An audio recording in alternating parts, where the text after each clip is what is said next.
তিনি আন্দোলনে বের হয়েছেন, পরিবারকে বলে যে আমি যাচ্ছি, আর ফিরে যাননি। 6টা মাস হয়ে গেল।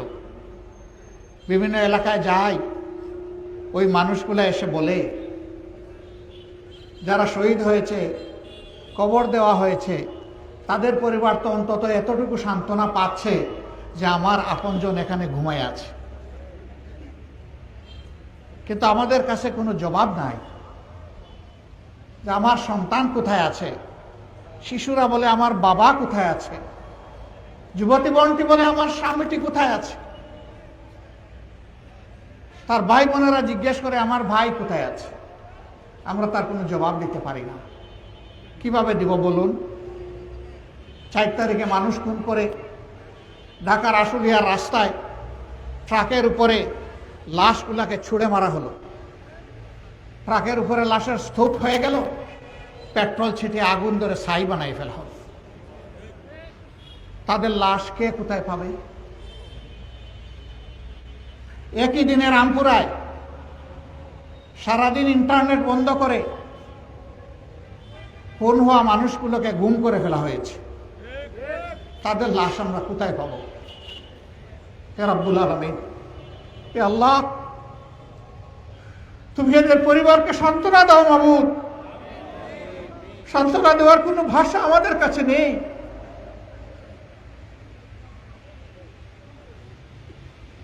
ঢাকার নারায়ণগঞ্জের সাইনবোর্ডে একজন যুবতী বোন তার কুলের বাচ্চা কুলে নিয়ে ওই দিনকার অবস্থা পর্যবেক্ষণ করছিলেন। আকাশের হেলিকপ্টার থেকে ছোড়া গুলি এসে তার বুক এফুড় উফুড় করে দেয়। 2 মাসের বাচ্চাটি তার বুক থেকে ধপাস করে পড়ে যায়। আমরা গিয়েছিলাম ওদের বাসায়, বাচ্চাটাকে কুলে নিলাম। বাবা একজন গার্মেন্টস শ্রমিক, উনি জিজ্ঞেস করছেন আমার এই বাচ্চাটা তো 2 মাসের মাসুম বাচ্চা, তার মুখে এখনো জবান ফুটেনি, কথা ফুটেনি। এর মুখে যেদিন কথা ফুটবে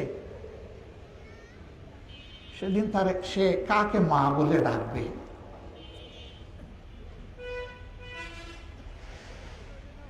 এখন আমার এই বাচ্চার মা কে হোক?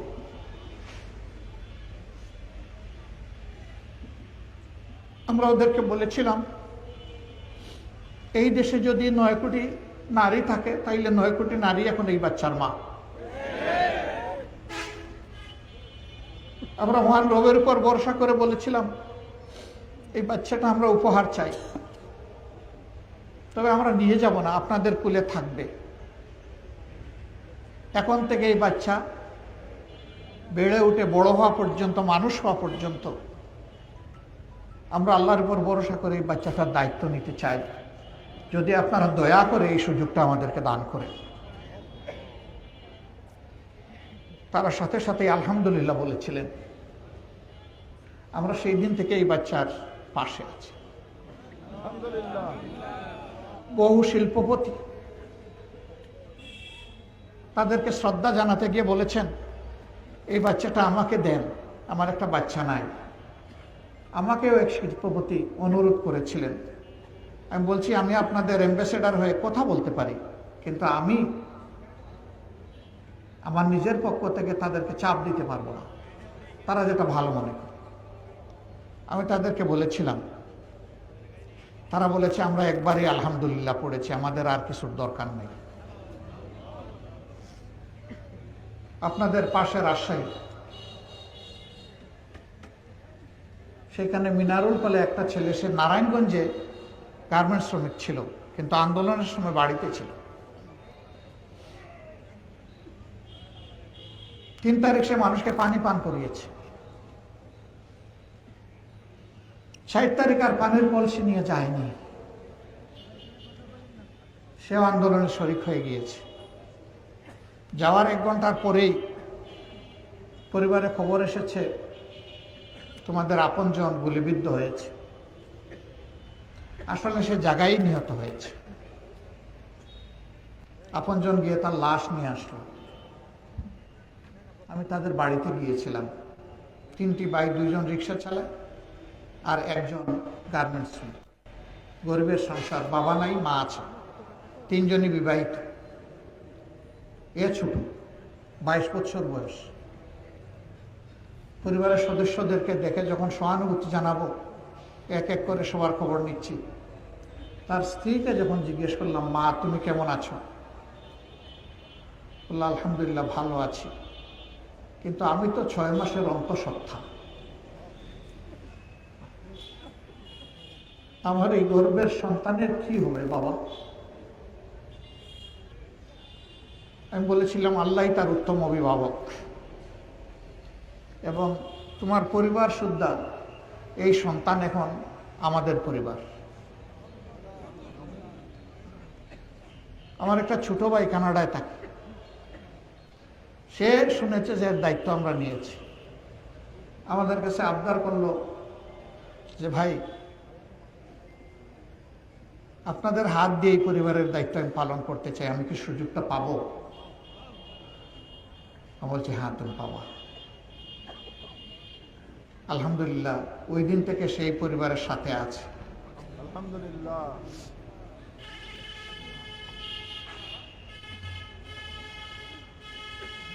আমি এই কয়েকদিন আগে রাজশাহী এসেছিলাম, চিন্তা করলাম যে মেয়েটাকে আমার মেয়ে ডাকলাম, মা বললাম, আলহামদুলিল্লাহ তার কুলে সন্তানটা এখন দুনিয়ায় এসেছে। আমি যেহেতু মা ডেকেছি, কাজেই আমার তো তাকে দেখতে যেতে হবে। সে এখন শ্বশুর বাড়ি থেকে গ্রামের বাড়ি, বাপের বাড়ি চলে গেছে।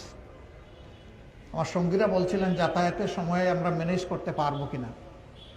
আমি বলছি, মেহরবানি করে অন্য প্রোগ্রাম কার্টেল করেন, এই সুযোগটা আমাকে দেন।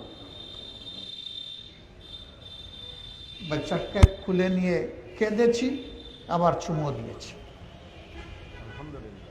কারণ এই বাচ্চা তো এখন আর বাপ ডাকার কাউকে পাবে না। এরকম একটা দুইটা নয়, হাজার কেস বাংলাদেশের সর্বত্র এই ঘটনা ঘটেছে। যারা এই কাজ করেছেন, আল্লাহ তাদেরকে মানবিক অনুভূতি দান করুন। তারা যেন সত্যিই অনুতপ্ত হয়, লজ্জিত হয়। তবে খুনের ব্যাপারটা সরি বললে যায় না। প্রত্যেকটা খুনের বিচার হতে হবে।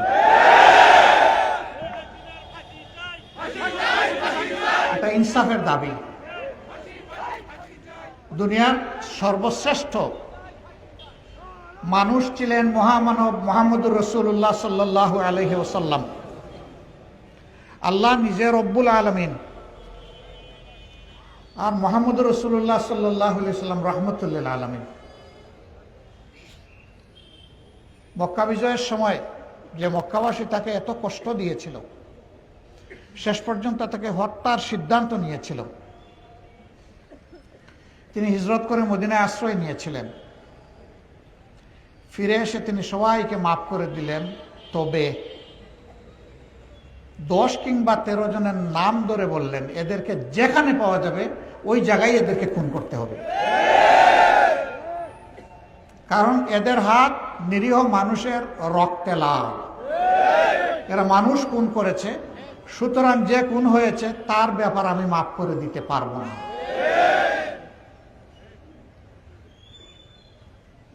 তিনি সারা সৃষ্টির জন্য রহমত। সেই মুহাম্মদুর রাসূলুল্লাহ সাল্লাল্লাহু আলাইহি সাল্লাম খুন মাফ করে দেননি, আমরা মাফ করে দেওয়ার কে?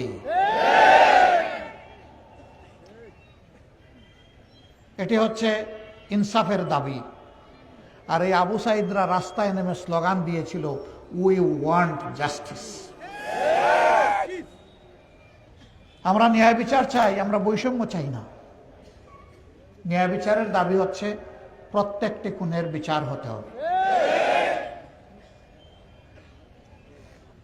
ঘটনার পরে আমরা চেষ্টা করেছি, যেখানেই একটা শহীদের বাড়ির সন্ধান পেয়েছি সেখানে গিয়ে হাজির হওয়ার জন্য।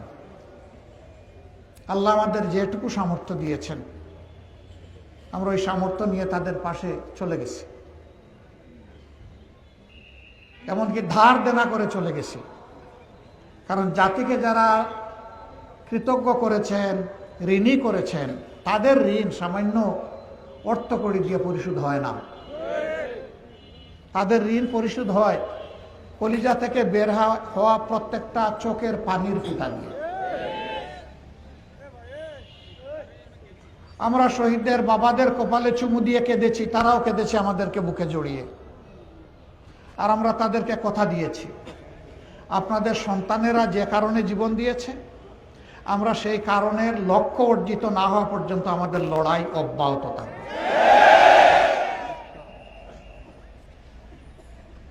তারা কি চেয়েছিল? তারা চেয়েছিল একটা পরিচ্ছন্ন সমাজ, যেখানে চুরি চামারি অপরাধ থাকবে না, চাঁদাবাজি, লুণ্ঠন, ধর্ষণ, খুন চলবে না, নতুন নতুন আয়নাগর আর তৈরি হবে না, বরঞ্চ এটা হবে মানবিক বাংলাদেশ, মানুষের বাংলাদেশ, সাম্যের বাংলাদেশ, বৈষম্যহীন বাংলাদেশ। এমন একটা বাংলাদেশ গড়ার জন্য আমরা কমিটেড। আমাদের ৩৪,০০০ ভাই বোন এবং সন্তান তারা পঙ্গু হয়ে গিয়েছেন।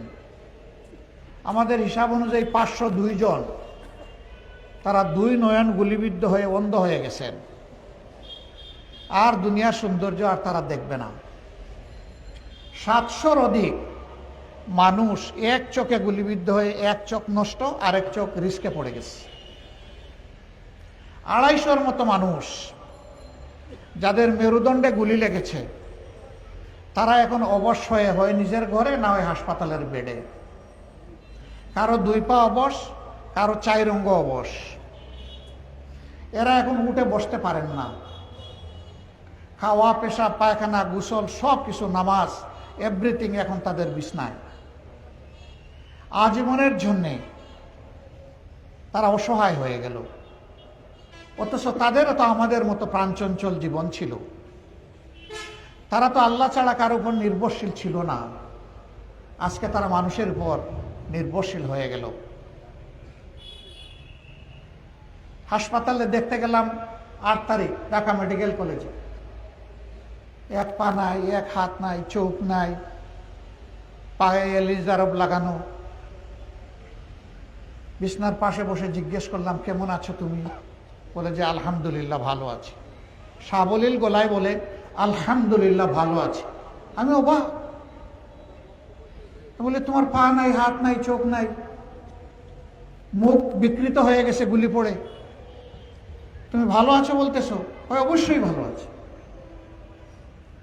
বললাম কিসের বলে তুমি এই শক্তি পাও? যে জন্য রাস্তায় নেমেছিলাম আমাদের লক্ষ্য অর্জিত হয়েছে। কি জন্য রাস্তায় নেমেছিলে? যে দেশ স্বাধীন করার জন্য রাস্তায় নেমেছিলাম। কেন এটা স্বাধীন ছিল না? জিজ্ঞেস করে, স্বাধীন দেশ হলে আয়নাগর হয় কিভাবে? দেশ যদি স্বাধীন হবে তাহলে সারা বাংলাদেশে ছুপ ছুপ রক্ত আর খালি খালি লাশ কেন আমাদেরকে দেখতে হবে? আলিম উলামা, শিক্ষিত ভদ্র মানুষ, সমাজের জন্য যারা সর্বত্র কল্যাণকর কাজ করে, তাদের দিয়ে জেল ভরে কেন? বললাম ভাই রে, জাতির জন্য যদি আরেকবার এইরকম প্রয়োজন হয়, তুমি তো তোমার সম্পদ বিলিয়ে দিছো, আর তো পারবা না। একজন গর্জন করে বলল, কেন পারবো না? আল্লাহ আমার একটা হাত নিয়েছেন, একটা হাত বাকি আছে, 2টা পা বাকি আছে। আবার প্রয়োজন নিলে তাই নিয়ে রাস্তায় নামবো। ঢাকা এক মা 10 মাসের সন্তান কুলে নিয়ে তিনি রাস্তায় এসেছেন। মুহুর্মুহু গুলি, সারা রাস্তা রক্তে ভেসে যাচ্ছে, লাশের পর লাশ, আহত এক লোকের পর আরেক লোক টানা হচ্ছে। সবাই মিলে বলল, মা এই কি কাজ করলেন আপনি? বলে কি কাজ করলাম? যে বুকের শিশু কোলে নিয়ে আপনি এখানে চলে এসেছেন। আসছি তো, বুঝে শুনেই আসছি। যে অবুজ শিশুকে এইভাবে নিয়ে আসতে হয় এইগুলির মুখে? এই আপনারা শুনেন, শিশু আমার একটা নয়, বাংলাদেশে আজকে যতগুলা শিশু রাস্তায় নেমেছে সবগুলো আমার শিশু। আমি ওই শিশুদের সাথে সংহতি প্রকাশ করতে এসেছি। গুলি এসে যদি আপনাকে শেষ করে দেয়, যে সন্তান কুলে নিয়ে আমিও শহীদ হয়ে যাব। আলহামদুলিল্লাহ, আল্লাহ তাআলা এই সন্তানও আমাদেরকে দিয়েছেন, এই মাও আমাদেরকে দিয়েছেন, 90 বছরের বৃদ্ধরাও সমান তালে যুবকদের সাথে যুদ্ধ করেছেন, তাদেরকেও আমাদেরকে দিয়েছেন। সুতরাং এই জাতি একটা বীরের জাতি, আলহামদুলিল্লাহ। আমি আল্লাহ শুকরিয়া আদায় করি, হে রাব্বুল আলামিন, তুমি বাংলাদেশের মায়েদের পেটে তুমি বেশি বেশি করে বীরের জন্ম দাও, একটা চুরও যেন আর জন্ম না নেয়। যারা জাতির সম্পদ চুরি করে বিদেশে পাচার করবে, ওই রকম কুসন্তান থেকে এই জাতিকে আল্লাহ তুমি হেফাজত করো। এই সব কিছুর সমাধান তো হতে হবে। তো সমাধানটা কিভাবে হবে? হত্যার বদলে হত্যা, হিংসার বদলে প্রতিহিংসা, প্রতিহিংসার আগুনে জ্বলে পুড়ে সবাই আমরা ছাই হব? শান্তি ফিরে আনতে হবে, তাহলে শান্তির রাস্তায় হাঁটতে হবে। যারা মুসলমান আছেন সকলের অন্তরে থাকে, আহা একটা বার যদি আল্লাহর গড় আর নবীর রওজাটা জিয়ারত করতে পারতাম, থাকে না? আল্লাহ কবুল করুন। আপনি যাবেন মক্কায়, রাস্তা ধরেছেন মস্কর, আপনি কি মক্কায় যেতে পারবেন? আপনাকে মক্কায় যেতে হলে মক্কার রাস্তা ধরতে হবে, তাহলে ইনশাল্লাহ আল্লাহ চাইলে আপনাকে মক্কায় পৌঁছাবেন। শান্তির রাস্তা একটাই, সেটা হচ্ছে আল্লাহ তাআলা সমস্ত সৃষ্টির মালিক, সেই আল্লাহর পক্ষ থেকে যে বিধান এসেছে এইটাই শান্তির বিধান। এর বাইরে কোন শান্তি নাই রে ভাই। আমাদের চোখের সামনেই তো দেখা, সামান্য বয়স আল্লাহ মেহেরবানি করে দান করেছেন, দেখে দেখেই তো আসছি, সবগুলাই তো সামনে আমাদের ভাসমান, পরিষ্কার, সারফেসে ভিজিবল, সব আমরা দেখছি। এখন আমাদেরকে আল্লাহর দিকেই ফিরতে হবে সবাইকে, আল্লাহর কোরআনের দিকে ফিরতে হবে। আল্লাহর কোরআন কি মানুষের ক্ষতি করতে আসছে? মানুষকে মুক্তি দিতে আসছে, সম্মান দিতে আসছে, মর্যাদা দিতে আসছে। সেই কোরআনের পথে যে জাতি হাঁটবে তারা ভাগ্যবান হবে। এই পথ ছেড়ে যে জাতি হাঁটবে তারা সৌভাগ্যের অধিকারী হতে পারবে না। তাদের অবস্থা হবে, কড়াইয়ের উপরে জীবন্ত মাছ ছেড়ে দেওয়া হয়েছে ভাজার জন্যে, এই নিরীহ মাছটি জীবন বাঁচানোর জন্য লাফ দিয়েছে, লাফ দিয়ে চুলায় পড়ে গেছে। আমাদের সমাজের অবস্থাও তাই। বাঁচতে হলে লাফ দিয়ে মাটিতে পড়তে হবে আপনাকে, অথবা পানিতে পড়তে হবে আপনাকে। সেই আশ্রয় হচ্ছে আল্লাহর বিধান। বাংলাদেশ জামাতে সেই বিধানের জন্যই কাজ করছে। আল্লাহর কসম, আল্লাহ আমাদের অন্তরের খবর জানেন। ব্যক্তিগতভাবে আমরা কেউ কোনো নেতা হওয়ার জন্য এই কাজ করি না। আমরা করি দেশের মানুষকে একটু সেবা যদি করতে পারি, এইটাই মনে করি যে আল্লাহর পক্ষ থেকে আমাদের জন্য অনেক বড় নিয়ামত। এই পরিবর্তনের পরে আমরা দেশবাসীকে অনুরোধ জানিয়েছিলাম, মেহেরবানি করে শান্ত থাকুন, ধৈর্য ধরুন, শৃঙ্খলা ফিরিয়ে আনতে সহায়তা করুন। আলহামদুলিল্লাহ, বাংলাদেশের মানুষ যে দায়িত্বশীলতার পরিচয় দিয়েছে। দগদগে ঘা, খড়, শহীদের লাশ, চতুর্দিকে রক্ত তখনও তাজা ভাসছে, হাসপাতালের মর্গগুলো লাশের স্তূপ। সেই অবস্থায় দেখা গেল না, কোথাও কারো জীবনের উপরে হাত দিচ্ছে না, ইজ্জতের উপরে হাত দিচ্ছে না, সম্পদের উপরে হাত দিচ্ছে না। বাংলাদেশের মানুষ দায়িত্বশীলতার পরিচয় দিয়েছে। যারা বিদায় নিয়েছেন তারা বলেছিলেন এই দল যদি ক্ষমতা থেকে চলে যায় তাহলে 2 দিনে 5 লক্ষ মানুষকে খুন করা হবে। বাংলাদেশের 5 লক্ষ মানুষ খুন হয়েছে? 5 তারিখ, 6 তারিখ, 7 তারিখ হয় নাই। কেন হয় নাই? তারা খুনি হতে পারেন, কিন্তু এই জাতি খুনি নয়। এই জাতির জ্ঞান আছে, এই জাতির মানুষ তার দেশকে, তার মাটিকে, তার মানুষকে ভালোবাসে, সম্মান করে। তারা তো চেয়েছিলেন লক্ষ লক্ষ মানুষ খুন করা হলেও তারা তাদের গদিটা টিকিয়ে রাখবেন। আল্লাহ তাআলার ভাষা বলে আমি বিদায় নিচ্ছি। বলিল্লাহুম্মা মালিকাল মুলকি তুতিল মুলকা মান তাশা ওয়া তানজিউল মুলকা মিম্মান তাশা ওয়া তুইজ্জু মান তাশা ওয়া তুযিল্লু মান তাশা বিয়াদিকাল খায়র ইন্নাকা আলা কুল্লি শাইইন কাদির। আল্লাহ তাআলা বলছেন ক্ষমতা দেওয়ার মালিক আল্লাহ, আর জালিম হলে কেড়ে নেওয়ার মালিক আল্লাহ। সম্মান দেওয়ারও মালিক আল্লাহ, সম্মান কেড়ে নেওয়ার মালিক আল্লাহ।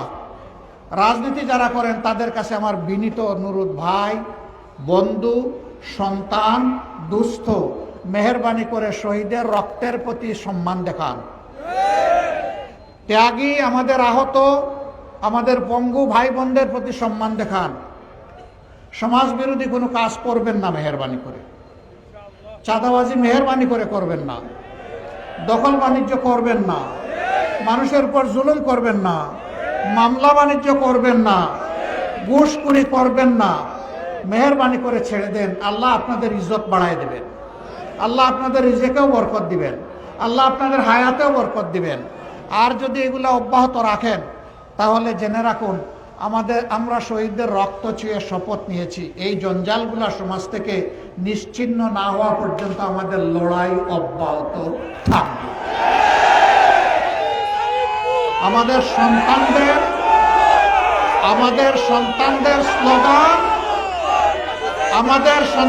স্লোগানই হচ্ছে আমাদের স্লোগান। আমাদের সন্তানদের স্লোগানই হচ্ছে আমাদের স্লোগান। আবু সাইদ মুগ্ধ, শেষ হয়নি যুদ্ধ। আমাদের এই যুদ্ধ সমাজ পরিচ্ছন্ন না হওয়া পর্যন্ত অব্যাহত থাকবে ইনশাআল্লাহ। তাই আসুন, একটি মানবিক বাংলাদেশ গড়ার জন্য আবার আমরা আল্লাহ তাআলাকে সাক্ষী রেখে শপথ নেই যে হে রাব্বুল আলামিন, আমরা একটা মানবিক বাংলাদেশ গড়ব ইনশাআল্লাহ। আপনারা সবাই রাজি আছেন? এই কাজে জামাতে ইসলামীকে যদি দেখেন জামাত পথে আছে, সঠিক পথে আছে, মেহরবানি করে আপনারা আমাদেরকে একটু ভালোবাসবেন, একটু দোয়া দিবেন, পরামর্শ দিবেন, অন্যায় করলে সমালোচনা করবেন এবং যথাযথ ক্ষেত্রে পরস্পরকে সহযোগিতা করবেন। আমরা এই জাতিকে ঐক্যবদ্ধ দেখতে চাই, আর টুকরা টুকরা জাতি দেখতে চাই না। সারা জাতি ঐক্যবদ্ধ হয়ে ইনশাআল্লাহ আগামীর সকল চ্যালেঞ্জ এবং ষড়যন্ত্র মহান আল্লাহর উপর ভরসা করে আমরা মোকাবেলা করব। এখানে ছাত্র যুব সমাজ তোমরা যারা আছো, তোমরা আমাকে মেহেরবানি করে বুড়া মনে করবে না, আমিও কিন্তু যুবক।